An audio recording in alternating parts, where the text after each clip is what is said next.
Hey, everybody. Rolling. Hi. Hey. Happy Wednesday. Happy hump day. Oh, Lord. Hey, Oh, I don't know if this is the best or the worst day so far this week. I'm kind of with you on that one. I'm in we're It's, it. getting ever closer to the weekend. That's all that matters. One that's more day for right. me. We are Ever getting closer. closer to the weekend. That is absolutely correct. Um, my week has been just pretty good this week. Finally got an up Yeah. week. I'm pretty happy about it. Running around and I'm tired, but it's been a good up week. What's been going on with you, Donny, this week? Just working, hanging out. I've been doing a lot of shows lately. Man, I feel your I pain on see that. that. I feel your I pain. see that. Yeah, I had to take. It's fun, but it's exhausting after a while. I understand Yeah. 100%. Because if you didn't watch Texas Front Porch on Monday, of course I had some family things going on, and I wasn't going to make the show. So Donnie graciously, stepped in for me and did the show. Mhm. But I mean, other than your show on Saturday night, what are you doing? What have you been doing? Well, I've been doing a show on Tuesdays, not to do with the paranormal. It's actually called Power Ups International, and it's about video games. And Jason Nice. introduced me to this crew of people, good folks, and yeah, they've been having me come on Tuesdays because I'm a lot more fun to talk to about video games than Jason McLean is. So Yeah, I can understand that. yeah, He just gets upset. yeah. He's just like, Button forget masher. it. All right, Randy, what you been doing? Working. Oh, you wanted something different than that? Let's Well, see. yeah, I mean, Doing podcast thanks, Randy. That's stuff. good enough. Yeah, that's about what I get. Randy and I have been binge watching some wrestling shows. Oh, That's yeah. pretty exciting to We've been share. talking about that one. We've been talking a lot That's about new. it. Yeah. And I did Okay. do a lot of work on Sunday night. Now that I think about it, I don't know how much we want to talk about this right now, but Sunday night I did a lot of work working with audio and video, trying to corral something that we discussed, if you remember. Right. Oh yeah. Right. And that was fun in and of itself. Right. We are in a complete shock. We'll be talking about it probably on Sunday more, but no, All actually right. we talked about bringing it up on here so other people could hear it too.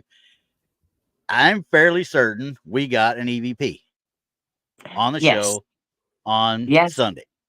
Yes. There was a spot where we were looking at, I don't even remember which picture it was we were looking at, but you had leaned forward and you kind of did one of these things, and it sound, and you hear a or something like that. Okay. Right.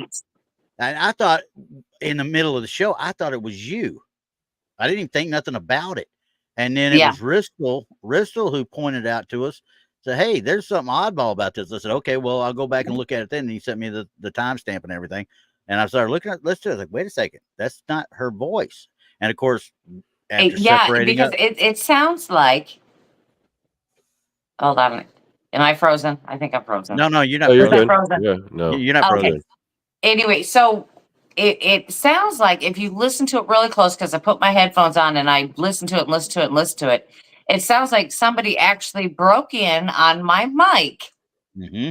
and made the sound, because you can clearly hear that there becomes a white noise and then you hear this thing. Yeah. And I'm just sitting there like this. Yeah. So And we I we even, have another EVP. yeah, and I zoomed in on you. I mean, I broke down the video too, and I brought it in, and I zoomed in on, because we had the picture up, and of course we're on the side and everything. So I zoomed in on yours, and I actually went through. I got a video of just you. I'm sitting there looking at it, and it kind of looked like your lips did a little bit, but you weren't inhaling. You weren't inhaling, and it didn't look like there was anything coming out.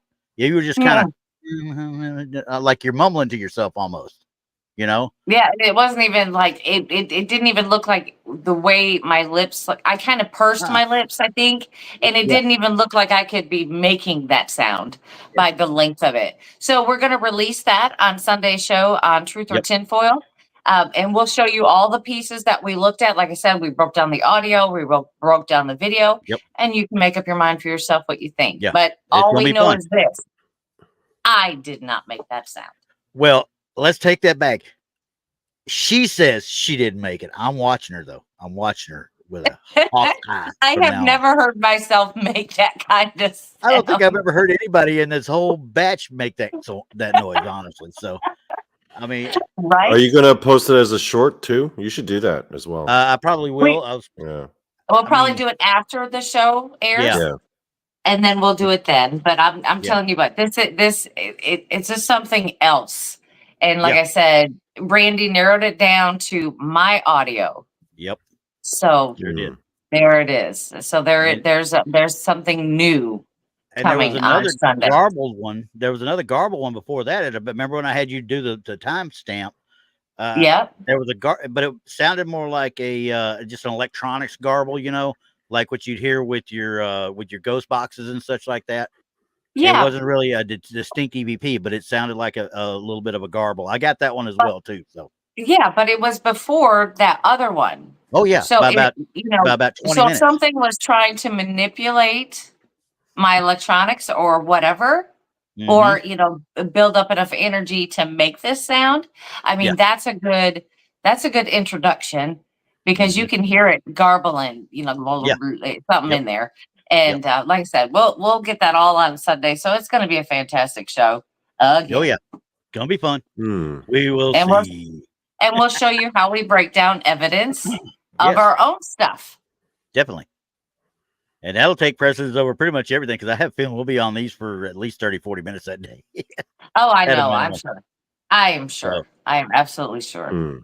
So everybody, just let you know whenever the shows are on, Blondes and Booze, Texas Front Porch, Donnie Cho Says Stuff, everybody, our Paranormal World, Paranormal Among Us, everybody listen because you may hear something you're not ready to hear.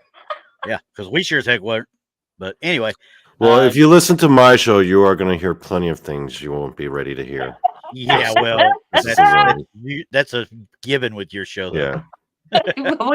but we know that would be all Donnie talking about that. So. All right, so everybody make sure you hit the like and subscribe if you haven't. Well, we already only got subscribers in there anyway. But hit the like button, let get it out there, and if you need any information about the shows that are coming up, it's all in the show description. The times and we have way too many now. Yes. Our whole team is on every night of the week, sometimes twice in a day. So there's a whole lot of information there. Yep. So anyway, what's the fun tonight? Okay. We talked about this. I mean, we've got several. Oh yeah. I guess things that we're looking at, but this one is kind of intriguing. It's the Philadelphia experiment. Oh wait, hold on, Brandi. Moon at Noon says Philadelphia experiment involved Eagles fans, Santa Claus, and snowballs, if I remember correctly. I think he meant batteries. There's only one problem with that. Eagles fans don't deserve to be talked about. So leave them out. The disrespect is real. Okay, Brandi, please continue. Sorry to interrupt. I was going to say snowballs. I don't know what snowballs are. I live in Missouri. It's ice balls. Those hurt. Those hurt worse. Oh yeah, those hurt worse. I'm just saying. Don't throw one of those. Don't throw one of those. Well, you can just make sure that you hit somebody that you don't want to come after you. Right. So what we've been doing is we've been taking a look at this, and there's so many different theories on this that I'm not quite sure they should have been doing this experiment just then. So we're gonna let Randy take over, and he's got some pictures and stuff to show us. Yeah, I mean, and the pictures. Don't get me wrong; these are just cool pictures, like I said before. But because there's going to be nothing that we can find that's actually out there that relates to this, other than CGI'd or photoshopped or whatever the case might be, which is all kind of cool. depending on what you want to see, because there's a couple of the legends of this thing you really don't know if you really want to see. But in 1943, October of 1943, now I'm going to do this right here so everybody knows, in quotations, the USS Eldridge was docked in Philadelphia, Pennsylvania, and it was the subject of an experiment for quote unquote invisibility / kind of a stealth thing, if you want to call it that. They wanted to make it radar invisible to enemy radar and to the enemy mines that were eating their lunches in the North Atlantic. Okay. And there's a little picture of the USS Eldridge right there. Now, when this started out, what they did, they had a bunch of the generators that they installed. They're supposed to power a new kind of magnetic field, because what is actually happened, the rumors were that the U.S. Navy had somehow been able to figure out Einstein's theory, or Einstein's field theory, the field theory, multiple field theory. Okay. They tried to figure that out, and they thought they had the unified field theory that Einstein had at the time. This is supposedly what they were going toward. Okay. These generators were put on there, and it was supposed to create the magnetic field. And this is what happened. This is the story, the nuts and bolts of what happened. Witnesses described so the whole purpose was to make the ship appear to be invisible to radar.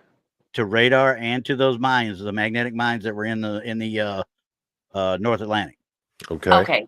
Those were the German ones, correct? Yeah, Right. yeah, the ones that were tethered, that were magnetic. They go to the hull.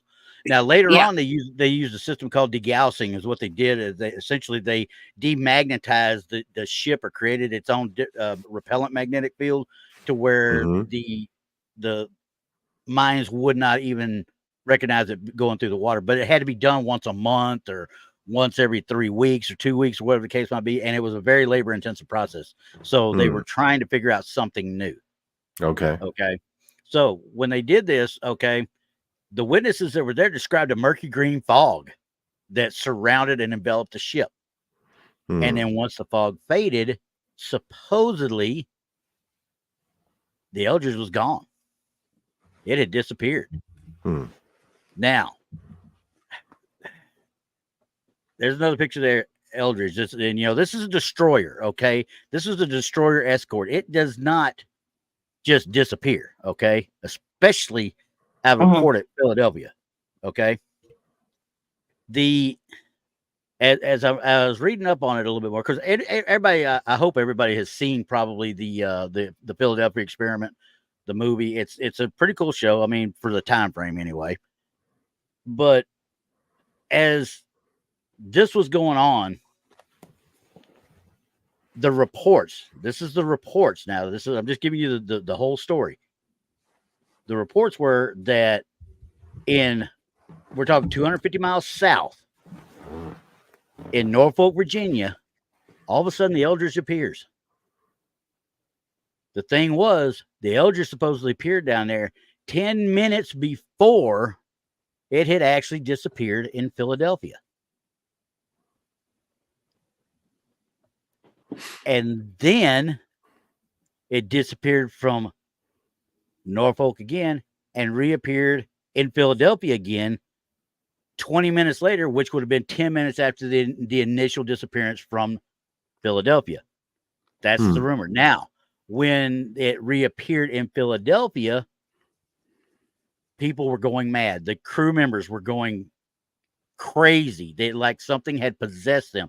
Some of them had rematerialized into the actual bulkheads and into the metal, and they were fused at the molecular level, at that level with their surroundings up against, and they were dying in agonizing death, is what was the actual, I shouldn't say scuttlebutt, but the reports at the time.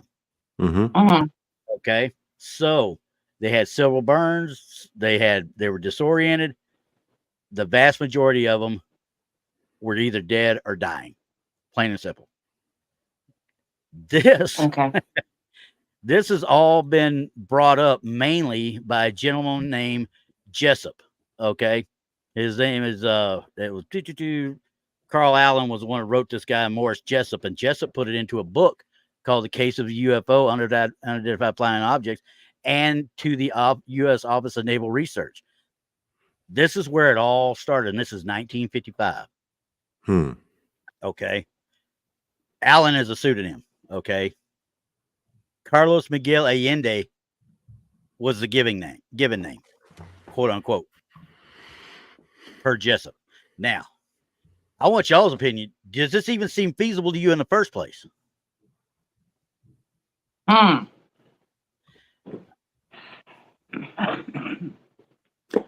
I don't know.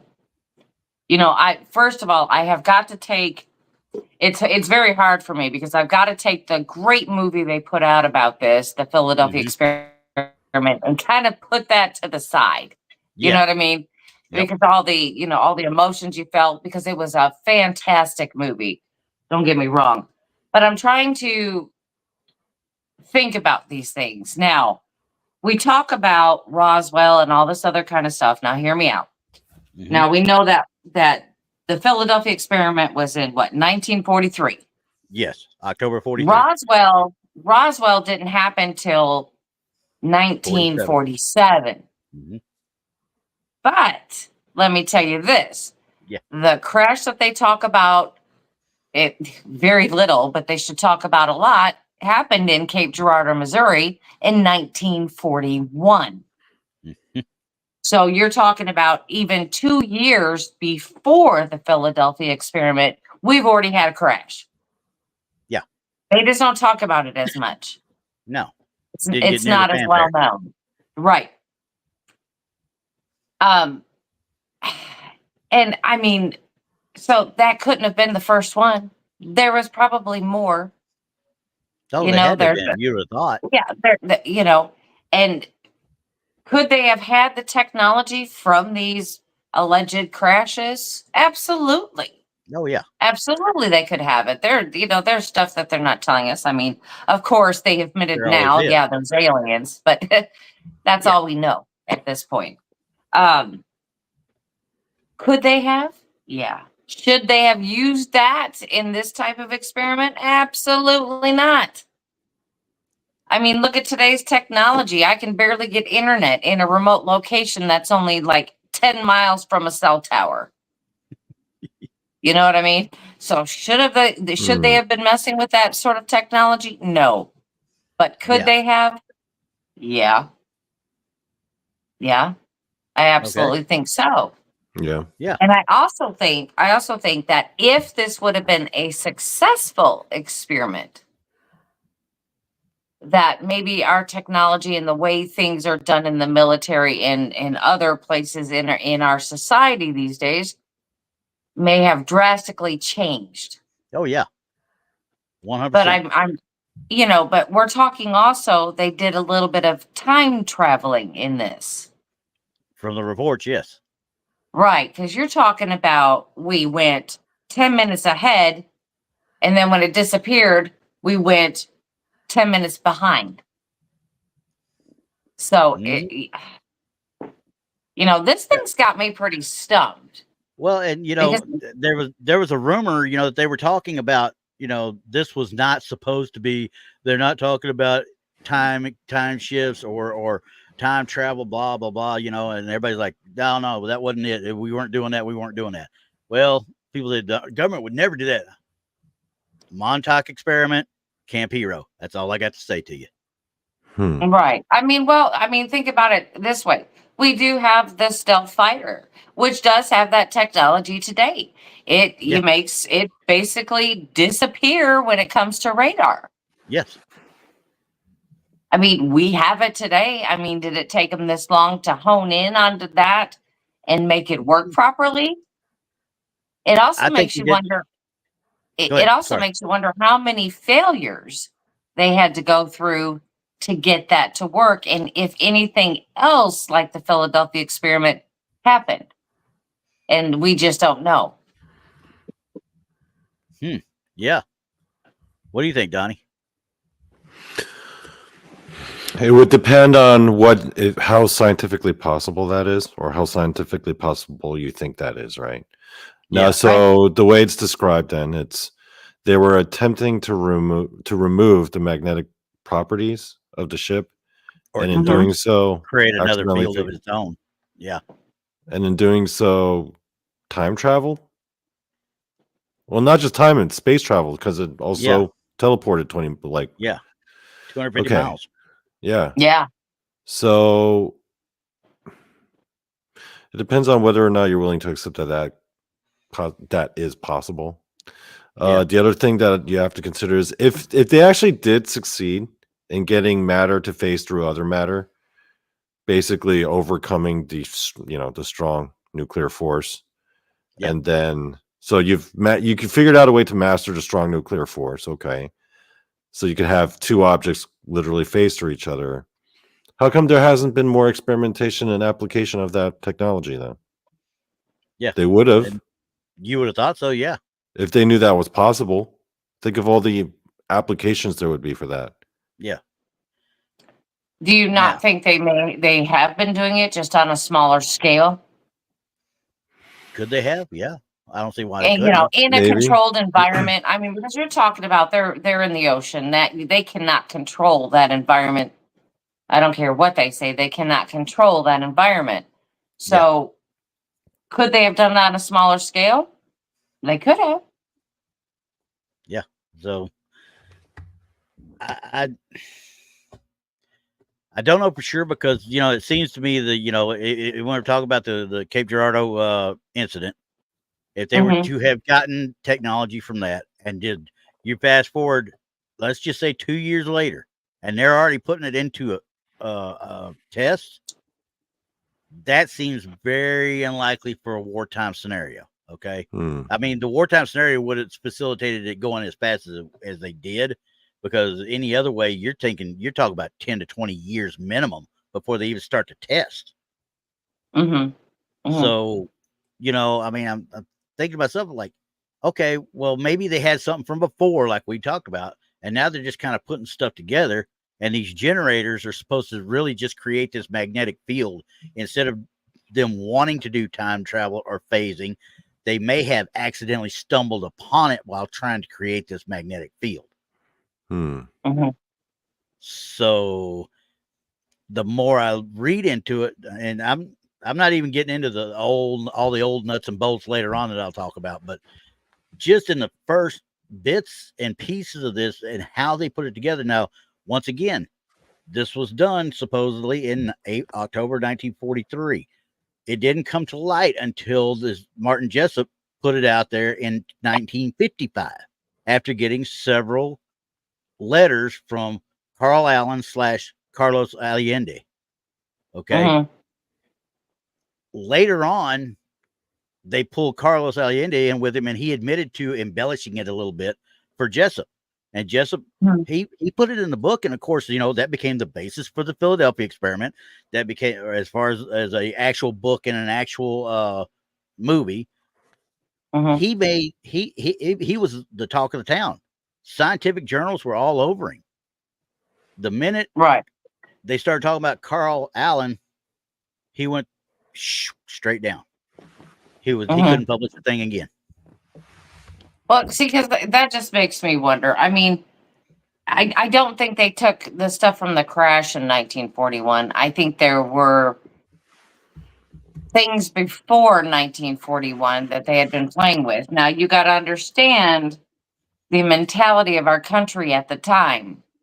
It's Yeah. not like today, like you have to go through thousands of things before you even get to test it out. That's not what Exactly. happens. Back in 1943, they're like, "Hey, this looks like it works. Let's try Let's it. try it. Let's see what happens." There were no protocols.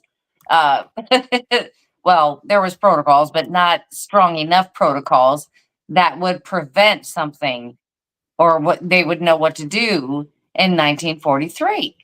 No, not one bit.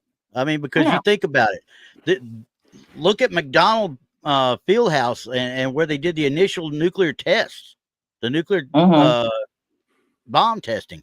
You had guys physically in trenches when they did these tests within not ground zero per se, but they were within shock range of it.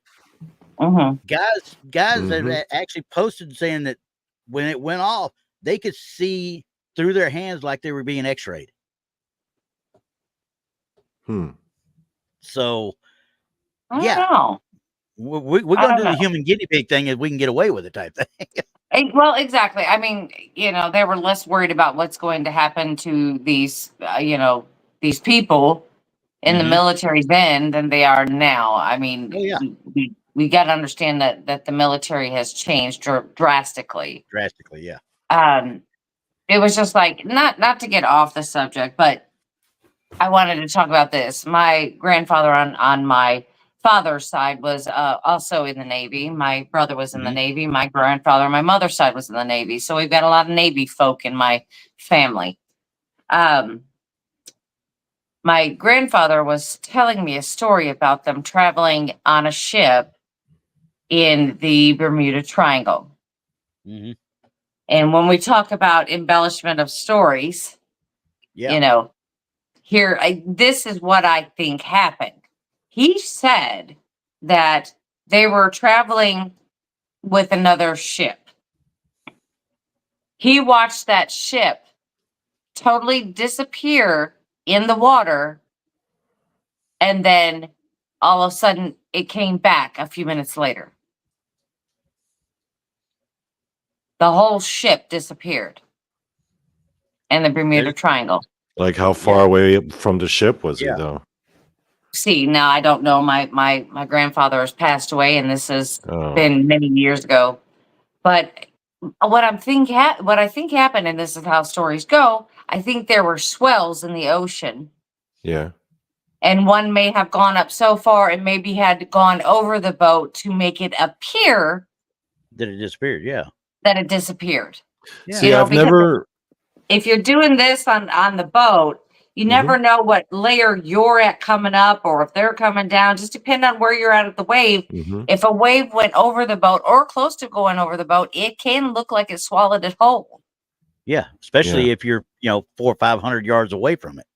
Exactly. Yeah, exactly. And it also depends on farther, or visibility. Even farther. And I feel like there's a lot of things out there in the ocean that can mess with your senses.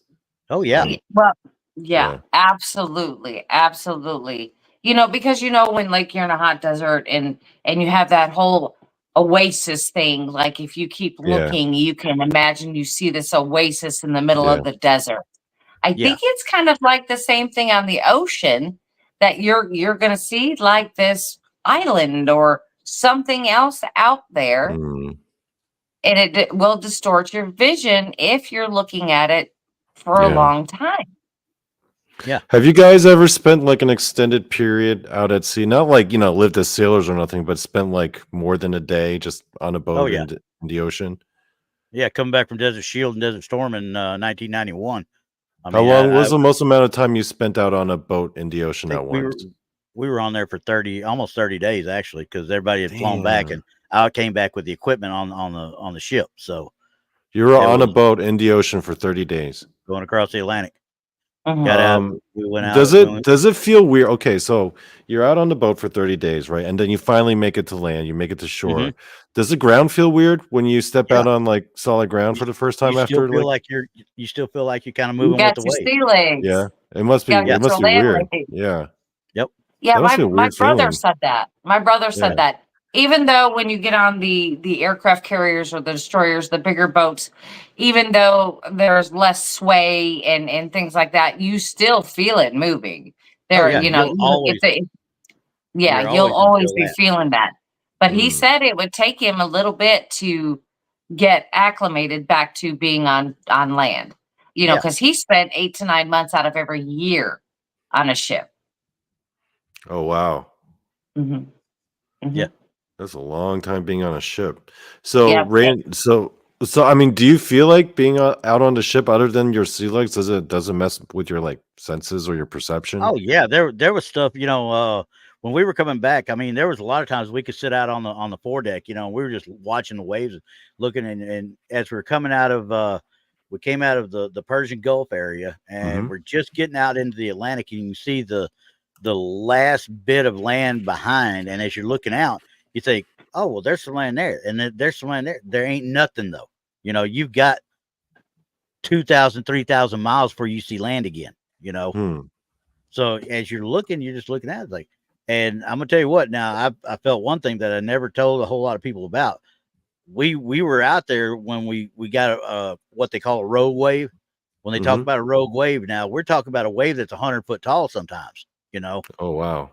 But it's not one of those cresting over things, but it's just this one big rise. And we went up, and I was like, what are we doing? And of course the guy that was with me, no, not the Army guy, but the I can't even call him a Navy guy. He was actually kind of like a merchant marine is what they were, because they were you know, longshoreman type people, you know. They were sailors. They're actual, you know, equipment sailors. They take everything. But he's like, oh, we're getting ready to go over a wave. What are you talking about? We're like going, I feel like I'm going up the top of a roller coaster, you know, kind of doing one of them things. And I'm like, what do you mean? And sure enough, when we crested over, we started to go down the backside. Now, it wasn't like dropping with the roller coaster, but you could definitely feel we were going back down. So, yeah, wow. you get storms in the ocean, and I'm sure them boats are just like a little piece of grass floating around in a puddle of water. Like one little wave and it's gone, you know.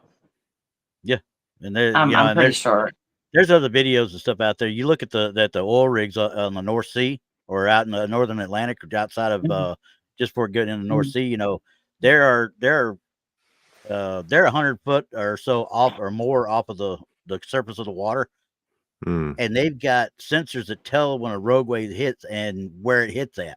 And they've got video of these rogue waves hitting these things, and it almost comes to the actual platform from 100 feet down. That's how big these rogue waves can get, you know. But once again, they dissipate before they ever get to shore. So I feel like this story would be, I feel like the story would be, to me, more, I mean, the Philadelphia experiment. I mean, going back to that. Yeah. I feel like to me it would be more plausible if it did indeed turn out that they were messing around with alien technology. Yeah. Right. I would find that more plausible or more believable that they were just messing around with some alien technology and, you know, something went horribly awry, rather than the US government accidentally figured out how to break physics. Yeah. Which, you know like I said, yes, that with them trying to figure out how to manipulate a magnetic field in the first place, which quite frankly, they really just, other than degaussing, they really didn't know how to do. And, you know, not to the level that they're talking about anyway. So, you know, when all this stuff came out in 1955, it was, you know, the talk of the town, because, you know, Jessup made his money off of it, so it paid for him to push it even further, you know, and then go to the Office of Naval Research and to actually figure out what really happened. Now we start talking about what kind of really happened. All right. So, quite frankly, everything I've been able to dig up on this, now this is all great and all good, but everything I've been able to dig up and trying to find ship logs and everything, the Eldridge wasn't even in Philadelphia on that date. It was actually in New York City. It was off Long Island. It was ported up there. So I'm like, okay, so maybe it could have been a different destroyer and they just got their facts mistaken, which is obviously leading me to think this Carl Allen, kind of set everything into motion with his letters. Okay. But we still get word from people that were on that ship that said they had problems for years after, and they swear it was the Eldridge. Okay. Well, maybe they're just using the name of the Eldridge, because if you're talking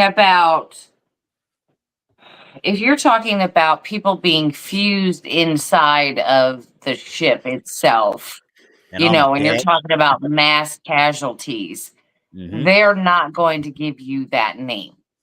No. Most likely what had happened is they've got it chopped up somewhere, and they're keeping it in what I would call a warehouse. That's what they're doing with it. Yeah. That's what they love to do with this stuff. They just gather it all and put it in a warehouse. So I'm thinking that they would not give you the name because people would probably be trying to actually find the ship. You know what I mean? It would cause people to go looking for it.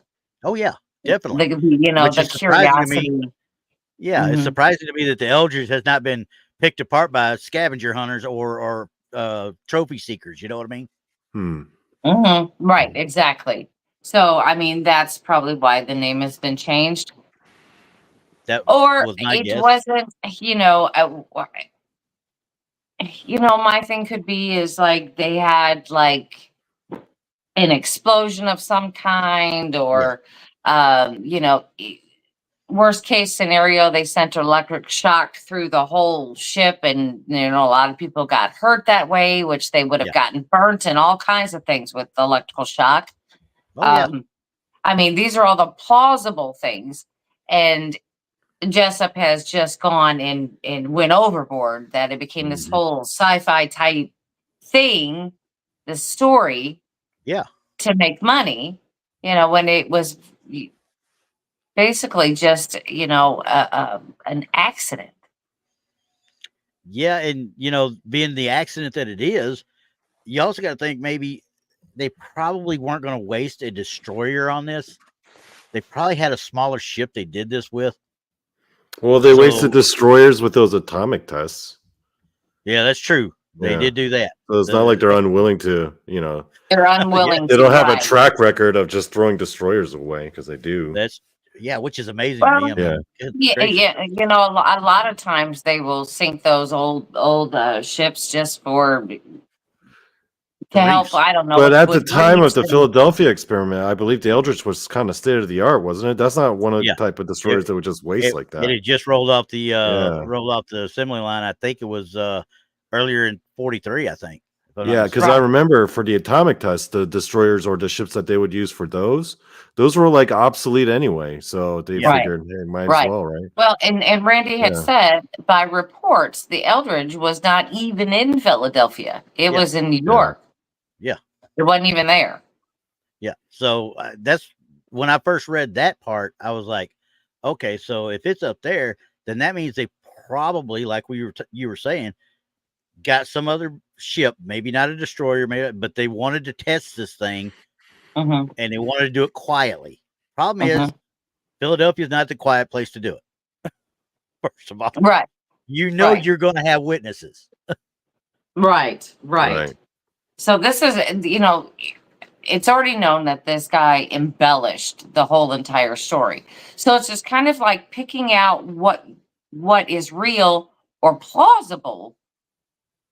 And I mean, it's probably still horrific, honestly, if you want to know the truth. But it's not time travel. It's not, phasing matter. Yeah. Yeah, it's not all this, but it was still awful. It was still a tragic accident that they just kind of swept and covered it up. Like I said, if you electrify a ship and it's full of people, what's going to happen? You're going to end up with a lot of people who are going to, Randy, actually, that gets me wondering, Randy. Yes. So the other people who said that they had problems, so they're corroborating the story exactly as it was presented? Well, pretty much. I mean, they're saying that they were on. They didn't say per se the Eldridge, but they said the ship that was tested for quote unquote. I think it was, what was the actual operation? It was a different operation. I can't remember what it was now. It didn't even give it on the sheets for it. But the operation that they did, some people actually experienced time shifts as far in the future as the 60s. Guys that were on that ship supposedly were still in the Navy. I read some of those accounts. Yes. Yeah. Yes. And they were actually experiencing a time shift while on other ships because their bodies were still trying to phase in and out, supposedly. I love a good time travel story, don't you? Oh yeah. I Oh, do. yeah. I I do. do. I love all those like purported time travel stories. I love them. Now, whether or not I think they're true, I mean, Yeah, but they're still cool. they're cool. I'll still I'm read gonna them. tell you right now. This boy right You know here what will those? sit You down know and watch what time travel, Final Countdown every time. paranormal, and supernatural time travel stories to me are like good pro wrestling. Like I want it to be true. I know Yeah. it's probably bogus, but I'm still gonna enjoy it for what it is. Exactly. Yeah. Well put. So Well put. I mean, like I said, I mean, I believe that something happened. I don't believe it is all this that the movie was Yeah. about. And, I think these are just stories, embellished stories. I think Yeah. something did happen, though. I think there was an experiment because, I mean, you got to think about what they were trying to do at the time. This was what They year were again? trying 1940. 1943. 1943. So this was like right in World War II. Right. Yeah. Right. So what they were trying to do is make the ship virtually undetectable by the mines that would be magnetized to it. You know what I mean? They would that was the German mines, I guess you would say. Yeah. And they were trying to basically demagnetize the ship so they wouldn't be attracted, and then when they'd be going through the waters, just kind of pop up and hit them. They were trying to avoid all that.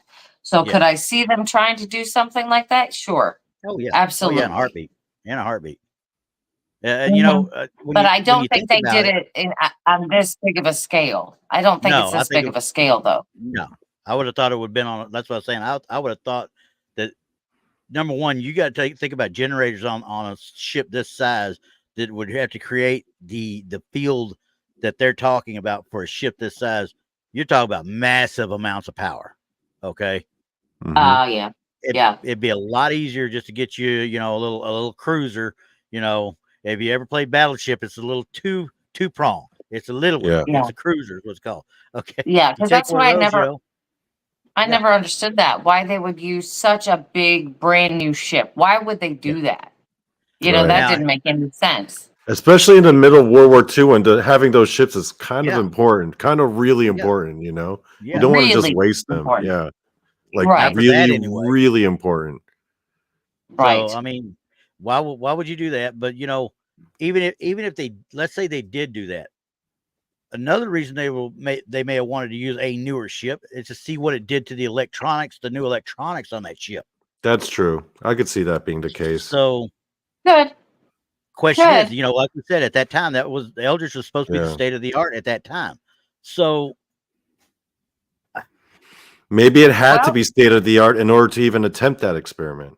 Yeah, that's why I Yeah. would think that they would go on a smaller scale with state of the art equipment. You know what I mean? Instead of taking this big old destroyer they just threw in the ocean and Yeah. then say, hey, let's experiment on that thing. No, I just don't see that happening. I think they did it on a smaller Yeah. scale. most likely, But- if they did but it at let's, all, I mean, Let's say if they did something. it at all. Let's stop. For right now, let's stop. Just hang on a second. Guess what Uh-oh. time it is? Uh-oh. What time is it, Randy? It is. Dadgummit, you caught me off guard. Wait, because we don't have Paul's little thing. Oh, you want me to do it? I'll play it. Wait, I got it Yeah, right here. let Donnie we didn't do get it. the Let alarm. Donnie We do didn't get the alarm. Okay, well, We let didn't Donnie get the do it. alarm though. All right. Donnie Cho, meme of the week. All right, bringing it down. Okay, boys and what we got? girls. For today, my meme of the week, I'm going to do it as an overlay. So apologies, Randy, for I'm about to cover your beautiful Okay. face. I'm purdy. Stephen King, evil Bob Lazar. Because basically he looks like Bob Lazar, right? Bob Yeah. Lazar's like, I love aliens and UFOs. If you took that face and then all the cameras turned off and all of a sudden he's like, like real evil all of a sudden. He does There you look go, like Bob Stephen Lazar. No, Stephen King looks like evil Bob Lazar, like his evil twin. Okay. Let me just explain what I'm going to That's think what I about right now. That's what I said. Okay. He looks like Bob Lazar. They do look alike. I want you to know that Yes. Stephen King would choke Bob Lazar out and laugh about it the entire time. Okay. Oh, probably. Probably. I don't Yeah, know. they do look I alike, love though. that. They And- do look alike, Yep, except Stephen King is not aging well. Well, not just that, but he's really old. And he's really spooky. old. He's I really wouldn't old. say He's that very so loud. spooky. I wouldn't Yeah. say He's that very so loud. He's spooky. liable to put you in his next book. Yeah. Yeah, like I said, Stephen King is spooky looking, always has been. He's always looked like that. Yeah, That one guy that you just walk on the other side of the street if you saw him. You were just like, I'm gonna walk over here on the side of the street. Oh, by the way, for anyone, if you're curious enough, there's a YouTube video out there of Stephen King and George R.R. Martin having a conversation, like oh Lord. like a on stage conversation, like a two-way interview, essentially, right, in front of all Yeah. these people. It was so funny. It was because I was like, one of the questions, George R.R. Martin like looks up to Stephen King so hard, right? And he's like, Stephen, I mean, he's just like, how are you so prolific? How do you write all these books and you just turn them out and you just do them? And Stephen King's like, I don't know, I just write. And you can tell like George R.R. Martin, he's just like so embarrassed, because dude, just finish your books, man. Stop writing about football. Because it's something else. Stephen King puts out like just I don't know, so many books. I'm like, how does your brain turn that kind of activity out? You know what I mean? I would get like writer's block or something. I'd run out of stuff. He don't think about that. He just keeps turning out those books. I'm just like, wow. Okay, And still so doing it. we just talked about the meme, right? And of course, I sent Donnie a text a little bit earlier saying, "Hey, what about the meme?" And I get a thing just back from Paul right there. It said, "Oh crap! I'm riding in the back to the store. My alarm goes off. The guy driving the van asked what it was for." Paul's alarm just went off. That's why it didn't go off. Paul had the alarm. So he'll start singing Donnie Joe, Donnie Joe. That's so funny. No, the fact that the alarm actually startled his coworker. Yeah, exactly. That was funny. That is funny. Oh god. Oh. It's the show at it again. Okay. Now, I just like these pictures I found too, by the way, just so you can see them. Yeah, those are cool. That one was kind of cool right there. And every time I read about this stuff, I was talking to I was talking to who was it out there talking about the Final Countdown movie from the 80s, where the USS Nimitz goes back in time and so forth, so on. That's what this always reminded me of. People talk about the Philadelphia experiment, but it was cooler when you got a full aircraft carrier with a full load of freaking F-15s ready to fight. I'm like, you just took a whole can of what back to 1941. You're about to wipe them off space there before they get a chance to do anything. But anyway, so now I heard another rumor, right, about an addendum to the Philadelphia experiment. Is that because they did, according to the rumors, according to some of the stuff I heard, they did try further experiments, and in doing so, they figured out the answer to the grandfather paradox. That one I could not tell you. So you know what the grandfather paradox is, right? Like if you go back in time and kill your grandfather, would you cease to exist, right? Yep. So the answer to the grandfather paradox is that if you were to do that, or if you were to go back in time and kill your previous self and then go back to the present, you would die once you're back in your time, but it'll always be like either like a heart attack or like you would suddenly be back in your time and all of a sudden like you'd get hit by a bus or something. Like the universe will correct itself. The universe is going to correct it because you went back and but it's not like you fade like in Back to the Future, right?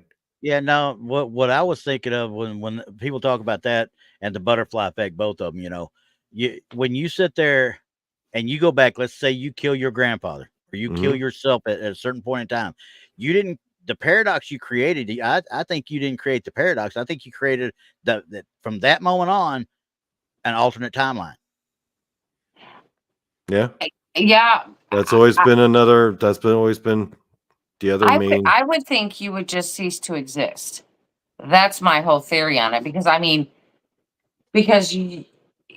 whatever space or meaning you held in your time would cease to exist. It would just be gone. That's what I'm saying, the alternate timeline. Whereas in string theory, it applies that those timelines could exist at the exact same moment. And so you could be in one and the other.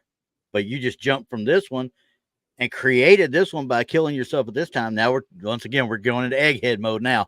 So, you go back here and you create that alternate tangent that goes off, and you got two timelines that are running parallel where you're still alive in your original one up until the point. But the problem is now, up until the point you left this timeline and went back, you would exist still. Well, Right. You would just be disappeared out of this other timeline. It may still keep going. Right. But now you've gone back and you've killed yourself in this one. And guess what? Now you're stuck in this timeline. You see what I'm saying? Yep. Hence the word paradox. So okay. So my idea, the one I came across, is kind of the opposite of Randy's view. Yeah, exactly. Because the conscious, so for you to, like, my version is you kill your previous self, the universe finds a way to correct that by making you die somehow. Kind of like Final Destination. Yeah, exactly, right? Yeah. So, but that model would imply that other alternate timelines are not possible, and that the universe is a conscious and an aware thing, right? Whereas if the opposite for that would have to be alternate timelines, right? Yeah. Thank you, Lolo. We appreciate you being a member. Thank you. 8 months. Look at there. 8 months. Wow. Yeah. Whoa. It just gets all confusing to me. I mean, when you talk about all the different theories. Oh yeah. I'm just a firm believer. You go back, you kill yourself in a different time. You right then disappear, you're gone. There's just no more to it, because you can't really kill yourself in a timeline. Okay, say they bury you, put a gravestone. You can't go ahead to your own time area and then die. Because that means you've died twice in the same lifetime, unless it's an alternate reality. Right. Oh, I'm confused. I'm telling you, if you sit there and think about time travel and all the paradoxes you create just by going back in time to start with, your brain, your gray matter will turn to jello just thinking about it all. I can't even imagine. I just can't. It's making my brain hurt right now. It's easier to think of it as one timeline, period. And there is no tangents of timeline and stuff. If you go back and kill yourself back then, you will have never existed from that point forward, technically. See, but so this brings me back to the Philadelphia experiment. Yes. So you would have to figure out at what time, when we're talking about these people, were dying on the ship. Okay. Yeah. During this experiment, at what point did they die? Yeah. I mean, don't know. Could they have been from the first point of time travel to the 10 minutes ahead? Or was it the second point to 20 minutes behind? And here's the thing that they never said. They never said exactly. What did they think about it? No. They didn't probably know. Yeah. They probably didn't know because they're in the middle of the ocean. There was no way for them to tell because there was no. That's just it. They don't know that they were in the middle of the ocean. They thought they were at port. Oh, they did it right off port? They did it in Philadelphia Harbor. Oh. Right there in that port right there. So, but here's the question I got to you on that one, what you were talking about. Now, if they did that, none of them have ever reported how long it felt like they were gone.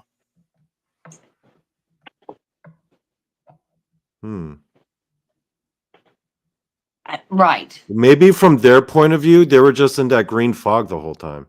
Yeah, but for how long? If you're just in a green fog, they're just in there for like 10, 20 minutes. Well, that's all. I mean, what could seem like 10, 20 minutes to them is, 3 or 4 hours to everyone else. You know what I'm saying? You know, it could have been just it could have been just a split second of that green fog. Yeah. And next thing you know, they've lost 20 minutes. Yeah. And they're probably not paying very hard attention because meanwhile named their limbs are being fused to the hull of the ship. You know, they probably have other things to focus on at that point. And you know, you talk about that, you talk about the burns, you talk about the insanity, and the people were losing their minds. And I'm other than just the ones that outright died. Yeah. You sit there and think about it. It's like, and me as an old chemical soldier, when you say you talk about burns and you talk about losing your, I'm immediately thinking chlorine gas. Right. Well, you know, considering I had two grandfathers that were in the Navy during World War II, I didn't hear a peep their whole entire lifetimes about this experiment. Yeah. Not a peep. Even if they had been there, they were probably on some sort of do not talk or we will kill you type thing. Yeah. Somebody would have said something somewhere. Eventually, yes. Yeah. Yeah. Because I mean, some of these, you know, some of these people, there's a few still out there. Yeah. That could tell if they wanted. And I don't know of any of them that are still alive now. I really don't. No, that's 1940. That's 1943, and Jessup killed himself in 59 after he had all the failures, and after the first book, he couldn't get published again. He got dropped by everybody after the stuff about Carl Allen came out. So he tried to do stuff with the Office of Naval Research, but he ended up taking his quote unquote taking his own life in his car with a hose from carbon monoxide poison. It was outside, not even in a garage. They hooked a hose and put it into the cab. And we're sitting there. I'm sitting there thinking to myself, I said, why would he go through all of that? This kind of lends the thing to say, hey, he just stepped on something they don't want people to know about, and he needs to stop talking.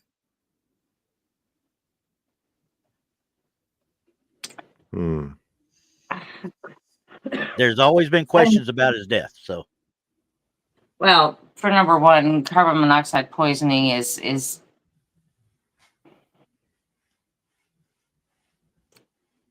it's one of the easier ways out if you can, you know, deal with it. I mean, because there's literally no pain. So that suggests a lot of things. That somebody did it to him. Yeah. Especially considering it was outside. It wasn't in a garage. Right. So they just have to run a hose from the exhaust into the window. Yeah. That says a lot. But I mean, of course, that would be more research, and then you'd have to research the you know, the records on it and the autopsy and blah blah blah to see what exactly that person died of. And it was carbon monoxide poisoning. It was, but they ruled it as suicide. Yeah. Well, I don't know. So here's a scary thought. Okay. Let's imagine, because earlier I said I don't see this being very plausible, because if they did figure out all of this, how to break physics, then where is this applications right now? But then the scary thought I just had is, what if they did figure out time travel, like they kept experimenting to the point where they figured out how it works, and they wanted to use that to manipulate our society? You know what? None of us would probably even notice it.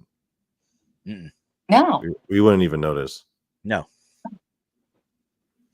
Because, it would be inconsequential to us, but it'd be something to somebody else. Yep. Yeah. It's just, but I think that if time travel, well, I don't know. I think with time travel, the things that has happened to our world, you know, such as the Rona, you know, the Rona. I mean, somebody could have gone back and virtually stopped that. They could have, if they had that, you know, and then we would have never experienced that. Well, but then you talk about, once you start doing that, you start establishing those paradoxes again. Yeah. There was a show a TV show a couple years back. It only lasted like 1 or 2 seasons, and it was called I think it was called Timeless, if I'm not mistaken, where you used to jump back in time, and I'm sitting there thinking about it. Every time they'd go back, something else would happen, and it would change everything they had in the future, but they were immune to it because they were inside the castle. And I'm like, what happens next time you make a mistake and you change something back there, and you come back and now you are literally coming back to the United States of Russia? They won the Cold War, or Germany wins World War II because you screwed up. So, I mean, they jumped all the way back as far back as the Revolutionary War. To think of mess up like that, it never was a United States of America then. So, to me, time travel is just too much of a issue. You know what I mean? There's a lot to it. It's just not easy from zipping from one time to another. Like, there's so many ramifications to what you could do that could be detrimental if to the future world. You would have to break physics essentially. Yeah. Yes. Yeah. Yes. So I don't know. I like I said, I don't believe that the Philadelphia experiment was all of that. I believe it happened. I believe that there was an accident. I do that people probably have lost their lives from it, but I don't think it's the movie we all remember. No, not even close. But the movie was cool. The movie, yeah. Which I watched it again probably about 2 years ago. Still like the movie. Still really like it. But I'm thinking, like I said, there's probably an experiment. It just went horribly wrong on a smaller scale. I don't believe that there was time travel. No. Maybe that some of these people on the ship were experiencing missing time. Yeah, but that could have been. By the way, Smurfy says, only reason we won World War II was because Einstein made it out of Poland alive. I actually don't agree with that. I think we still would have won World War II regardless without Einstein or not. Like, even with or without the bombs, we still would have won. Oh, yeah. It was already a wrap by the time we dropped those nukes on Japan. It'd have been a war of attrition, is what it would have gone on a couple more years. It just would have gone on longer, but we still would have. I mean, and the European front, that had nothing to do with that. Yeah, we were completely done with Europe by the time we got to. We were finishing up with. Yeah, Europe was done by then. But you know what? Can I tell you guys about a really scary theory I learned about with regards to reincarnation? I think on the previous podcast, I don't think wasn't with you guys, but anyway, regardless, I read a theory out there that you could actually reincarnate backwards in time, because on the other side of the veil, on the afterlife world or whatever, time has no meaning, right? Well, so the idea is, could you imagine dying and then waking up and you're like a soldier in World War I? That would suck. Well, can you imagine how the people feel when they go through regression hypnosis and realize their previous lives, quote unquote? Yeah. So that goes off on a way. What if those previous lives are actually like, what? Yeah, there's no rule in reincarnation that it has to be a future life, right? Right. Well, I mean, there are people who say that when you repeat, a lifetime, and it doesn't have to be yours; it could be somebody else's. It's because it's to right or wrong, or to do better with it. That it wasn't that the life was not completed as in destined to. So. I mean, there's always that to repeat something. If you say, "Oh boy," any minute, I swear to God, I think you're Scott Bakula about to jump. Why? Because she's going to quantum leap out of that. She's going to go, oh boy, in a minute, and it's going to be a big blue light, and she's going to quantum leap back out. What are you talking about? Did you never watch Quantum Leap? Very rarely. Oh my goodness gracious! Sorry, Randy. You're And alone on that you're one. talking to Donnie too, and You're that's alone. enough. I mean, I could talk X-Files with you. I could talk X-Files all day long. Okay, the whole premise Scully of and Quantum Leap. Mulder. Yeah. The whole premise of Quantum Leap was that Scott Bakula's Dr. Sam Beckett traveled within his lifetime to. Oh yeah. I know the wrong premise. of the I past. mean, I've seen a couple episodes here and there. Yeah, I know the What premise. she just stated was the exact premise of what Yeah. was going on. Yeah. He would leap into people to correct whatever was wrong in that person's life. Mm-hmm. Yeah, but I'm not basing it on like taking it over and fixing something. I'm talking about you're born again into that specific. Yeah. But it's the general body idea. to create it. Yeah. Yeah, it's a general idea. But either way, I was still looking for you to become Scott Bakula for a minute. Say, oh boy, which is what he always said after when he's getting ready to leap. And, boom. What the heck?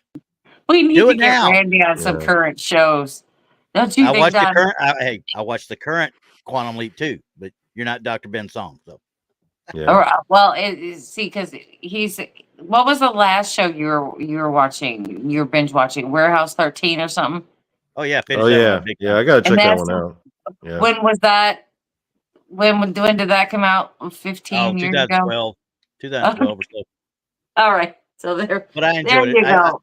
I still go back and watch reruns of Eureka all the time too. So that ought to tell you something. Oh, we need to just start sending Randy like shows, TV shows, and things like that he can binge watch to get him current. How current? Wait a sec. First of all the shows since then pretty much have kind of sucked. If you want to get right down to it. Well, you gotta watch it. There's a few that have not, and they're very noteworthy, and we'll have to talk about them after the show. You're gonna try and beat me up. I see what it is. That's okay. No. Actually, I have a with regards to TV show talk, Randy. I have a couple of topics that I need to fight with you about. Okay, I got no problem with that because I'll just go ahead and say it right now. He's got some controversial opinions about some of these TV shows where I'm like, I don't agree at all, sir. Hey, let me just explain at all. You can't help if you're wrong. So, ladies and gentlemen, to admit you're wrong. So, ladies and gentlemen, it depends on what happens after the show. Who's going to return next week? Just to let you know. Hey, it's a little preview to an upcoming episode of Donnie Cho Says Stuff. There will be a showdown. There's going to be a showdown. And there will be a lot. There's going to be some foul language, folks. Just heads up, okay, FYI. Time out then. I'm going to put this out there just before you get ready to leave. I want your opinions right now. Greatest show ever. Greatest show or my personal favorite? I'll let you decide. How's that? Well, I would say, what do you think is the greatest show of all time? Yeah. I'll tell you what my personal favorite was Spartacus. See, this is why I love me some Spartacus. I cannot come to a show of his because I don't want to go into a battle with him unarmed. Okay. It just why can't I have my love for my show? Oh man, come on. Right. Right. No, Moon. Moon's got Walking Dead. Okay. You don't even deserve to talk now. Okay, Randy, you go then. Okay, Mr. Television Sage. Tell me your greatest show of all time. Or personal favorite. Come on. It's the and I love The Walking Dead. I love The Walking Dead, but I'm also a Game of Thrones. I'm also a Game of Thrones person. I'm telling you right now, greatest show of all time. All in the Family.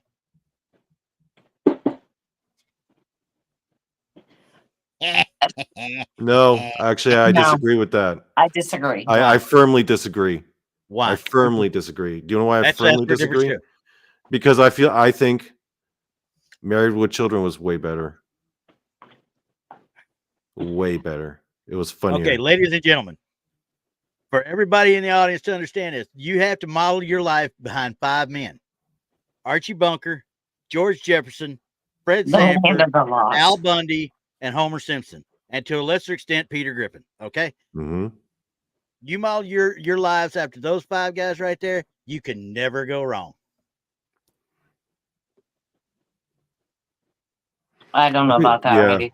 I don't. I feel like I no, don't. I think Archie Bunker was like the original Al Bundy. You know? Well, I yeah. think so. Yeah. I Al think so. Bundy I was think like what the they did evolved. is Yeah. they refurbished Yeah. characters and gave them a little Freshen 'em bit up. extra, but they were the same type Yeah. of. But you know, Archie Bunker had that racist edge to him. He That's did. why Like Homer caught never on. really got racist with people. Or No. He just didn't intentionally, like yeah. he didn't like ugly women. That's all. Yeah. Oh my gosh! Here we go, guys. Hush up. Let's get back on subject. Way to go, Uncut. Uncut got it right. Family Guy's good too. Well, actually, Peter Griffin can be pretty racist. Yeah, And they all Yeah. can. They all Yeah. can if you listen. That's why I watched none of them. Hey, I No? watched see, none of them. Not even Married with Children? Mm-mm. No. see, I knew there was something I didn't like about her. Oh. Well, I just, I mean, if we want to get technical about it, I just don't appreciate how the interactions, the banter, and sometimes the verbiage went. Mm. So I That's what don't it was. appreciate how people treating other people that way. And I never was. I never was that person. So I didn't really like those kind of shows. I didn't think they were funny. That's just me because I just, I'm just one of them people. It's not that I got butthurt about it. I just don't appreciate it. Not even Married with Children, though? Everyone loved Married There's with a lot of Children. people who didn't like it, though. Honestly, there were a Yeah. lot of people who didn't like it. Ed O'Neill Yeah. didn't even like it. So at No. first, I thought everyone loved Married with Children. No, see, not me. I was the sci-fi girl. I mean, Okay, Brandy, why don't you tell us yours now? What, in your opinion, your personal Yeah. favorite or the greatest show of all time? I've already said it. I said I loved The Walking Dead and I loved Game of Thrones. Walking Dead, really? Yeah. I mean, that show fell off so hard after like season. I I'd say watched 4 or 5. I watched faithfully weekly yeah, I did too. for about the first 7 seasons. I was hard into it the first 3 seasons for sure. For Mhm. sure. But after season 7, I kind of had to binge watch. Just because I just wasn't interested in sitting down or waiting every week for it. And for me, it kind of lost some of it when they started branching off into these other shows. Yeah. And, when they started killing off my favorite characters, and I was just like, No, nah. see, when I was done, I'll tell you when I was done with the show officially, it was when they killed off Glenn. I was like, nope, I'm done. That's it. Yeah, but see, No that more was Walking Dead. actually Oh, with the yeah, timing. because, because Glenn, they put And I saw it Glenn coming. was under the dumpster. Yeah. Remember? Yeah, you thought he was under the you thought he was- dumpster. Yeah. You don't put Glenn under a dumpster. Okay? Hey. Still put Glenn under a dumpster. And then they left it hanging like that, remember? Yeah. The one Korean guy, and they straight up threw him in the trash. I was like, nope, I'm done. No, he I'm was done. under. He Under wasn't the in the trash. dumpster. He was I'm under. done. Yeah. He was under the dumpster. No, they threw him in the trash, man. That's Man, how I'm I telling saw you. it. Well, they did after Negan got done with him. Let's put it that way. See, that's when I started kind of losing it. I didn't like the Negan character. I didn't like all of that junk and the bat, and I thought that was just overdone. Once that storyline started, I was just like, I'm out. Well, Jeffrey D. Morgan played him perfectly. I read all the For comics. what okay, he so- was, I mean, I'm not Yeah. saying anything about him being an actor because he played it perfectly. Yeah. But the storyline to me was just like, how many warlords or can we have? I mean, will it was tell you just this. one Yeah. after another, after another, after another. And it's kind of like, but the people never moved. It's like Rick. Oh no, and all you of don't them- want to ask too many questions on that show because after a while you'll be like, "Hey, how do some cars still run? It's been years. The gas should have all been gone bad by now." You would think. You Well, know, like I mean- like how are these zombies not completely decayed? It's been like 10 years. I know. And how Yeah. come there's no winter ever anywhere? Yeah. And darn well there should be winter. It should get cold enough Well, they're probably They're just around moving Alexandria. around. where Yeah. these zombies should actually freeze. You know what I mean? They should actually freeze so they won't be able to move until thaw. You know what I mean? You would think, So yeah. I never got that part of it. Brandy but has very strong opinions about the zombie apocalypse. I Well, do. I feel, yeah. you We know- should do a whole episode. Uh-oh. Lost her Uh-oh. for a second there. She jumped. Oh. Hey, is your friend playing games with us again? Probably. Yeah, we got to do an entire zombie apocalypse episode. That's what we got to do. I Well, think yeah, so. yeah. I mean, I think so. I mean, I'm going to be safe for a while. But you know, I'm going to be safe What for a happened? while. I'm out here. Okay. There's nothing out here. There's no reason why anything should come out here. Yeah, there's a lot of deer for them to eat before they get to her. Yeah, well, there's not even that out here. I mean, there's I love what nothing. Amy says. On the show, they're always sweating profusely, yet wearing layers and jackets. Yeah, exactly. Why does it never snow? Why doesn't it get to freezing? Well, you know, you said you don't like the Georgia Negan guy. gets cold. I'm sorry. Georgia gets cold. I would highly suggest you read the compendium of the comics, because Negan on the show isn't a third of what he is in the comics. You want to talk about vicious? That dude was vicious. Right. And I did go to a Comic-Con.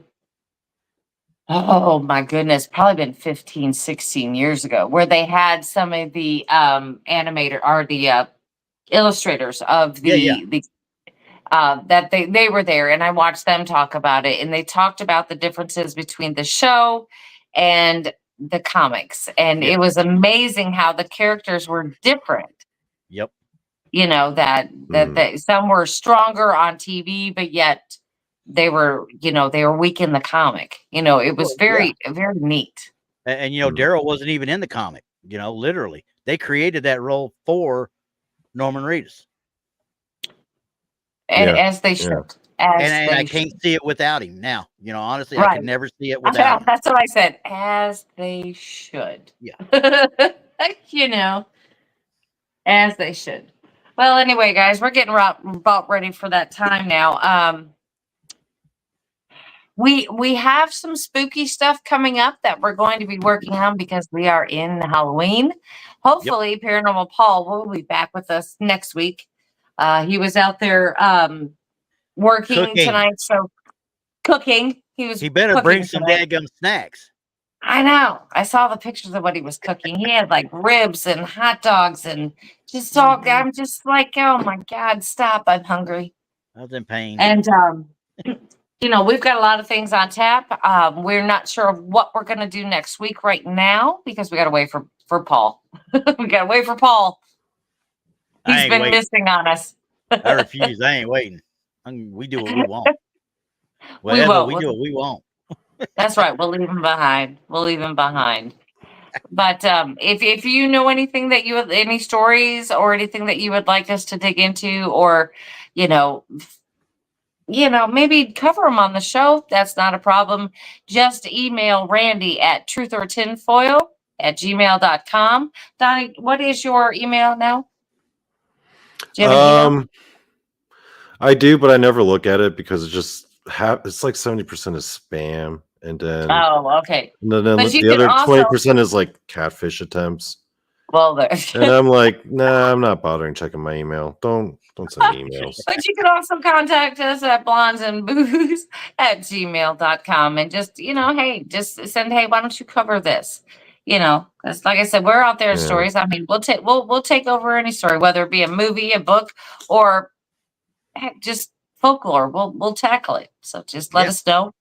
But I've been thinking, and I've got some things running around in my head about doing some Appalachian Mountain stuff, maybe about some haints, about some witches. We've got October. I'm thinking about going to the Appalachian Mountains. That works for me. I'm along for the ride. Wait, are you talking about actually, or like as a topic, or actually going there? No, as a topic. Oh, because I was about to say, if you're going to go there, I'll meet up. Hey, we've got to think in our mind. All out there going, where's the hates? Where's the hates? Come with me. We don't want to go there right now. I'm just saying. Again, I just want to say this. Our prayers are with everybody out there that have been devastated by the hurricane. And I know that some of the mountain range out there has been, pretty devastated with the landslides, blah, blah, blah, Right. flooding, everything that you can think of, So everybody be safe out there and take care of yourself. I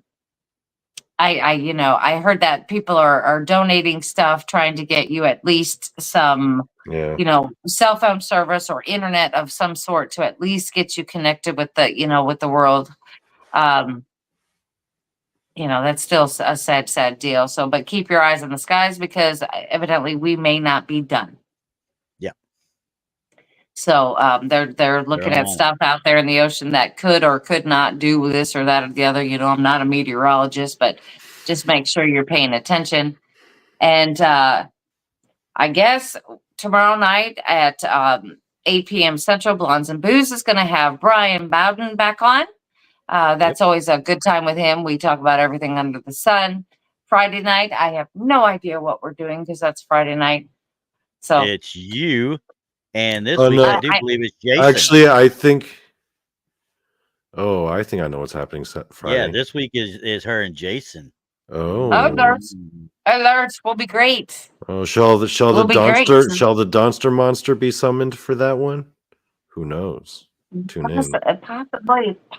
We might find out. The Donster monster might show up, guys. So all right. The Donster know. monster. What are you doing on Saturday? What's your show about? I haven't decided yet. I haven't decided yet. But it'll be fun nonetheless. I always decide like 2 or 3 days before the show. Right. Just because there's just so many now, it's like so many shows in a week. Right. Yeah. I'm just like, it's so it's a lot. It'll be fun though. Lot. Well, and we've already discussed what Randy and I are doing on Sunday. Yep. So with that, we're gonna tell everybody good night, and we'll see you right here next week, same time. Same channel. To you.